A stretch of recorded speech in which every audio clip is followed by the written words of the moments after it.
And it says we're going live, and it says we're live. Woo! Latency and then no latency. Hi, welcome to the StockinetteZombies. I'm Amy, also known as Jane Emma. And I'm Megan, also known as Just Run It, and this is episode 375. Yes.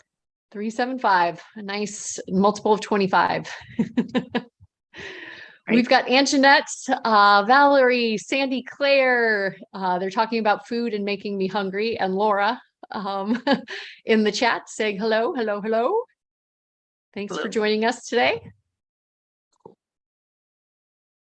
How are things going? We're going okay. Cookie is back with us and she's eating. Yes. The cookie update.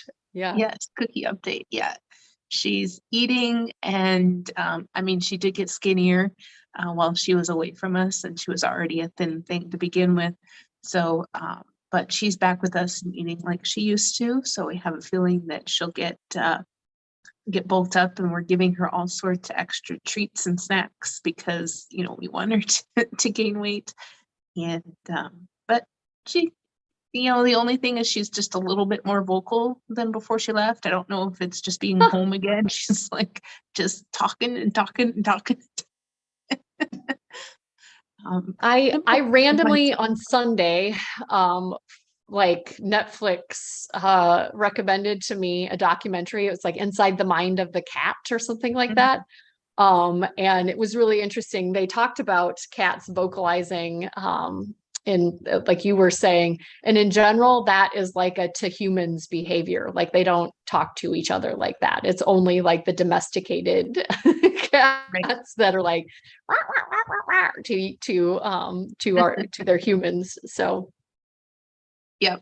Yeah, no, and I think about that every time they are communicating, right? Like, oh, what do you want? It's only for me. If you're a cat person, I would recommend it. I thought it was super interesting. They had a couple of like the America's Got Talent Ukrainians that had the trained cats that they were talking about. And I don't know, it was interesting.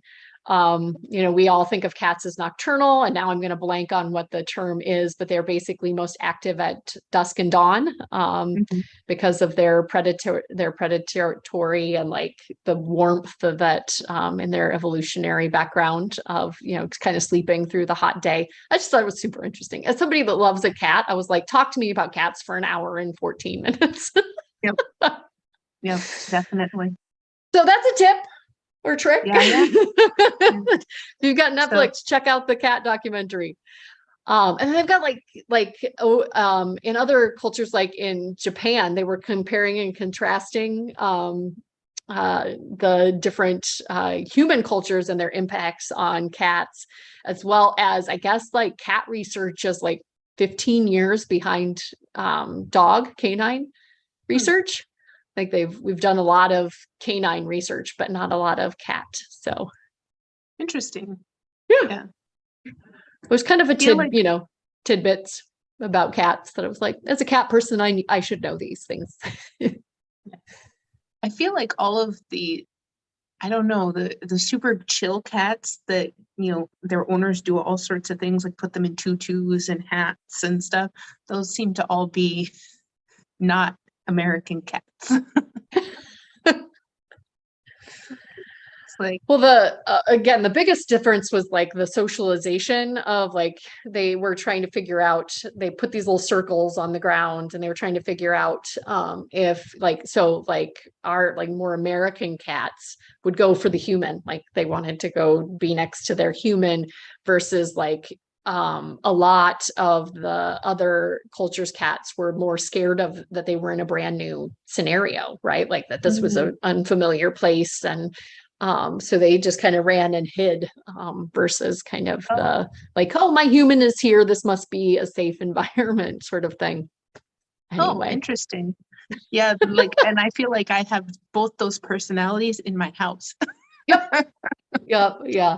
There's definitely research biases, right? So maybe the cat researchers that are doing that research in the United States have cats that tend more towards, like you were saying, but anyway. No, I have one of each. Yeah. One that's like any human will do, and another one that's like, nope. Yeah. Yeah, well, Sullivan's really interesting because he doesn't hardly ever vocalize. So it's always very interesting to me to be like, okay, what happened to him in his past where he was like, I have to be a completely silent. I don't purr loudly. I don't vocalize. I'm just like silent stealth cat. So, but so good to hear about Cookie. Would recommend the documentary if you're a cat person. We've got people talking about cats needing sweaters in the chat.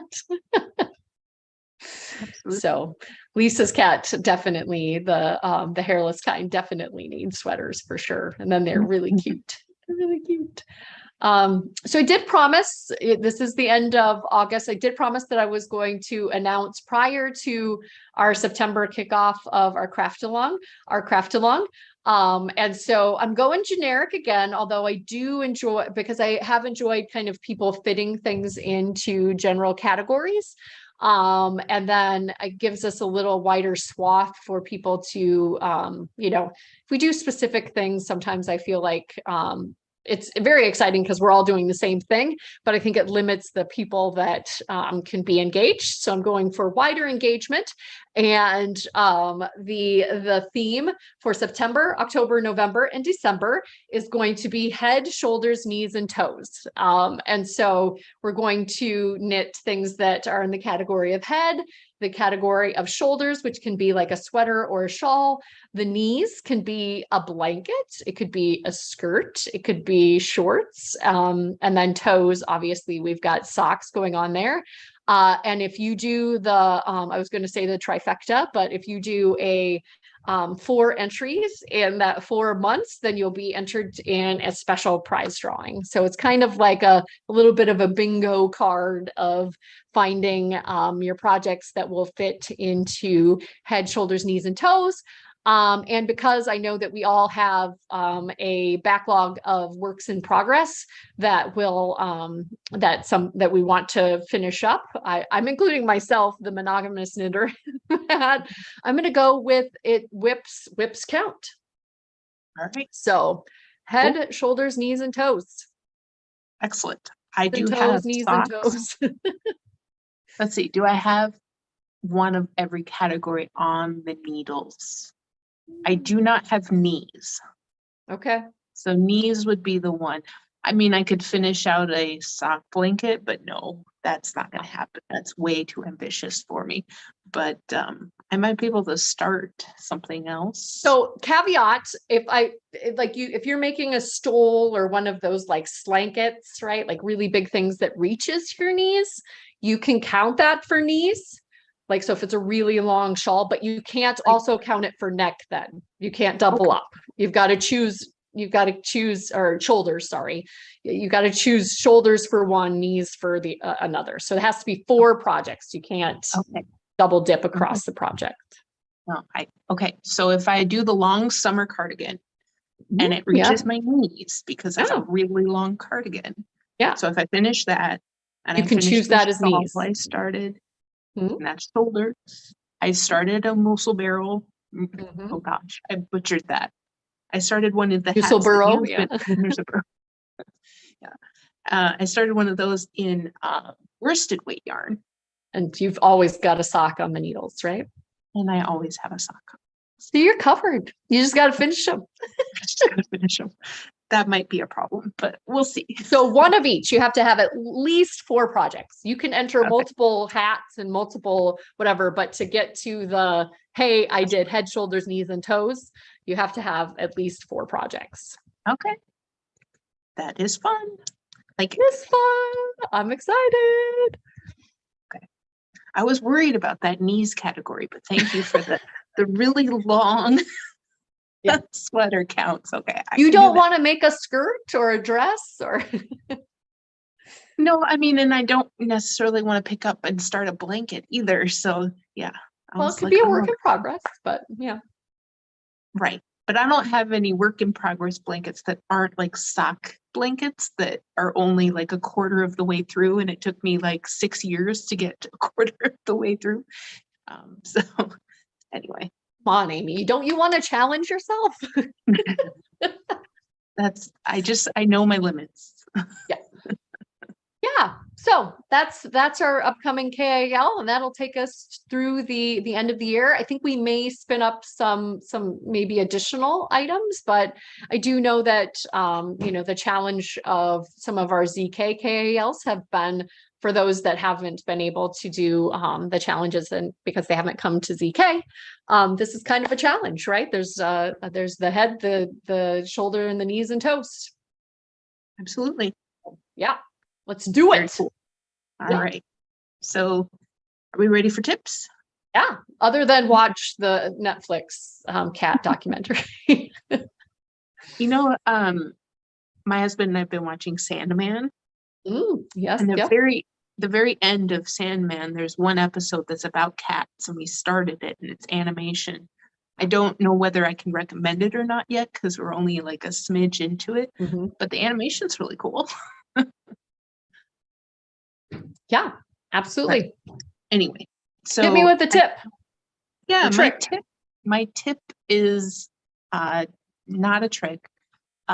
Basically, I've been stirring my stash and going through it to find things that I bought for a specific project, or marrying the project with the yarn, or it's very special though, and they've been sitting there for a very long time. And so I guess my tip is to, when you have those kits, and I don't know, you just start the project. So I have ever since we had Samantha on ZKN, I've had this project in my queue to do. This is the Windover. And she had talked about her inspiration for the pattern was the yarn that she had bought from a local mill. And she just talked about the characteristics of it and whatnot. And I had searched out very specifically the Farmer's Daughter's fiber. This is their single ply. It's very, very lovely. It has those rustic characteristics that Samantha had talked about. And so, like, I could have made this in merino, but I just don't think the project would have been near as special, right? So just looking into the inspiration, what brought the designer to that project, and what they decided to use for that project. I just, I don't know, research your cast on. Is that the tip? And then just go for it. Buy that special yarn that is specifically for the pattern, and the inspirations that the designer gave, because just, I don't know, this project just feels that much more special to me. Yeah. So there's a lot of things that I have done this with, and it's strange. Yeah, just have that little bit more investment into the reasons behind why you've put this project together and why you've cast it on, to make that thing just that much more special. So yeah, and in this case, it was learning more about the designer and what inspired this pattern, and then gravitating towards what that person chose, right? Like, oh, there must be a reason why they chose this. And yeah, it's really singing in this yarn. It is a beautiful combination. And I don't know that I would have bought a single ply of, I believe this is the Montana Rambouillet in a single ply, but I'm not 100% sure. I don't have any of the labels with me. But it's that Soka P, SOKA, and then an apostrophe, and then PII. So, yeah, it's very pretty. A quick Google would save that, yeah, get that information for me. But yeah, it's not a typical, yarn that you would have in your stash. So. Yeah. Yeah. And I definitely, I mean, I think you can come at that from a lot of different angles. You Oh, were yeah. like, I wanted to cast it on. It's meaningful in reasons X, Y, Z. I think that, you know, folks that are using the knitting planner can do, you know, could Oh, do yep. like, oh, this is why I want to knit this pattern. This is the yarn that I selected for it. And these are the meaningful. I mean, I find myself trying to, and again, as I have less, either I have less mental capacity or I have more things kind of in my Rolodex of knitting items, as well as other day, every day, other everyday items in my brain. Easy for me to say. It's like, it's less easy for me to kind of pull that up. Oh, that's right. I bought this for this pattern because of this meaningfulness. So you're saying cast it on, and I'm saying I probably need to document it, because the monogamous person in me is, won't let me just like cast on all of the projects that I purposely bought a specific yarn for because it was meaningful. But yeah, documenting somewhere, because it does kind of just give it that extra oomph. And you've made a lot of progress on that, probably because of the joy Yeah. that combination that you cooked up for yourself in the past is bringing you, right?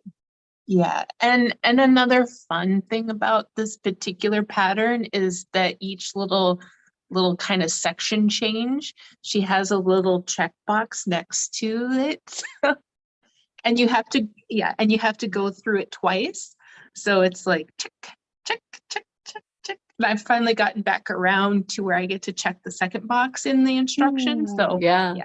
yeah. So it's very potato chippy because of the way the pattern was written. Yeah. Yeah. I mean, I think, you know, we talked about it a little last week too, but that's why the Muso burls with the striping is so, and I think that that's why I love the skews too, whether or not it's the self-striping yarn or I'm doing it myself, is that I feel like I'm checking things off, right? Like I'm not just endlessly, you know, knit, knit, knit, knit, knit, knit, knit, which is part of the draw of it, right? Like I appreciate that it's just knit, knit, knit, knit, knit, knit, but I also like to be able to kind of have contextualize where I am, right? Oh, I've got 10 of this, you know, color one is four rows and color two is, you know, 2 rows section done. And that means I've only got, if I'm going to 14, that means I've only got 4 more, right? Like it just kind of, I don't know, anchors me within the pattern. So No, yeah, I get it. And again, that was just kind of my tip, is all the things that I was working on. It didn't feel as intentional as this particular project. And yeah. so when I set in that intention into the project, it gave me, I don't know, just that much more joy in what Yeah. it was. My yarning room table right now has a bunch of skeins, you know, caked up and are ready for that next cast on. I think in a similar way, right? Like I've chosen this pattern, I've chosen this yarn, it's ready to go. I've been, you know, so a little bit of my tip is that we're the group of folks that I'm heading to Rhinebeck with is knitting stripes sweaters, kind of much like the striped sweaters with Northern Bee that was at ZK, that gorgeous group of ladies. And you know, I'm playing around, like it's just sitting there in my stripe order, and every time I walk by, I'm kind of giving it that once over, like, is something popping out that I don't like it? And it's just kind of like that, like every once in a while in the background corner of your eye review of it. And then when I cast on, I'm hoping to, you know, it'll be set, right? And another tip there, take a picture because you think you'll remember. You won't. So I kind of did a little bit of like pause with it, leaving it on the table, because I'm like, what if Sullivan decides to knock these off? So every time that I think I've got it set, there's probably like 7 photos on my camera of just the latest and greatest, right? Of like, okay, I switched to the green here, take another picture in case like tragedy occurs and my order gets knocked on the ground. Yeah, I guess another tip or trick that I didn't even think of until you mentioned that, with the taking the picture, is that I had a set order for that bubble cardigan with it. It progressed in a certain flow and then it did it again. When I had the scraps for that, I put them into bundles that were small into Ziploc bags so that it was a group of 4 and they were kind of in the order that they needed to be when I put them back in again, just because then I wouldn't have to look at the 24 to find the order. So just breaking it up into the smaller. And especially with the gradient, like when they've got like the little marker on them or the little tag or whatever, it's really obvious. So yeah, this was color number 2. But if you don't, and you just like cast that aside and throw it into the bag after you've got done with it, and then it comes back around, you're like, oh, I think this is the next blue in the. Yeah, they're very close, aren't they? In those gradients. It's like, in those oh, gradients, which one's 2? Is it this one or this one? Yep. So that's kind of how I solved that one.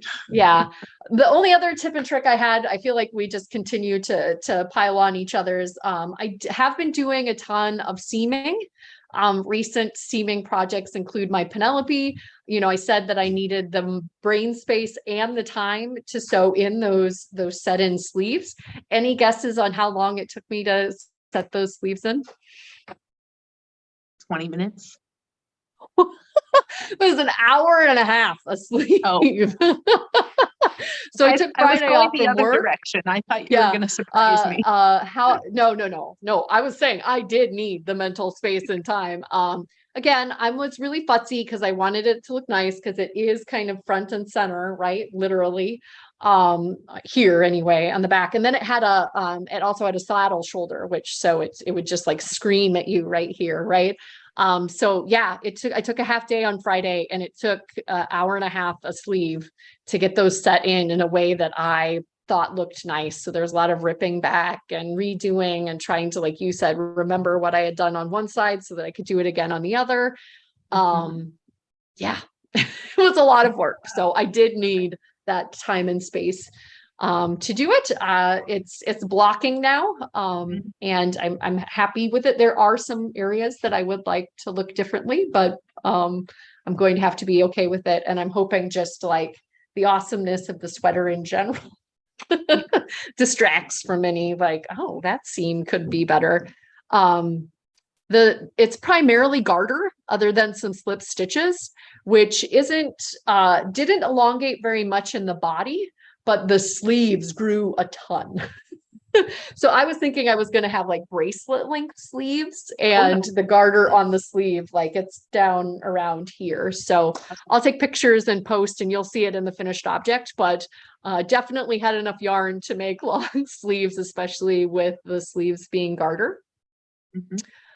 This tip does not work if you are not doing something in the round, or I think it would work from, no, you've definitely got to have the sleeve, you know. So I was working on this hood and on my no sweat shirt.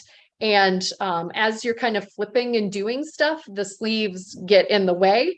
And so again, it's not rocket science, but if you pull the sleeves into the inside of the body, they have a lot less tangling ability.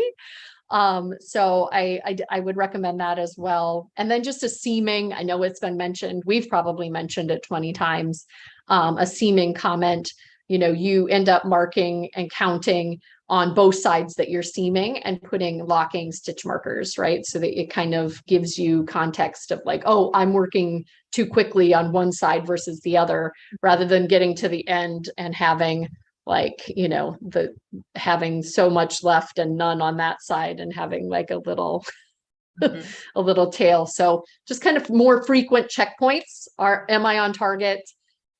This side needs to, at this point with the locking stitch marker, needs to be at this point, right? So, and that's a lot of just kind of counting and measuring or holding it up and saying like, okay, this is half of the distance. So I'm going to put a marker here and do the same on the other side. So as you can see, I got the final edging on the hood and need to tack that down. And my I-cord drawstring is being worked. So exciting stuff. 2 sweaters in pretty short order. We're pretty close to being done. I can see the polygamy draw. Well, yeah, but it look, everything that you mentioned just sounds like you said, the overwhelming, right? Those finishings that are overwhelming. So it looks I like you've made definitely needed to have it. time to pick up the stitches, right, in an even manner and make sure that I was doing things evenly. This has gotten sat down, and my musil burrow, where I'm just knitting in the round, has been picked back up because I want to do this nice and have it look nice when it's tacked down, right? So yeah, different parts of the project for different time frames. So definitely love all the creativity that's going on out in the chat about what could be worked as knees. I love knee-high socks, but again, remember, you can only use that for one of the categories. It can't be socks or toes and knees.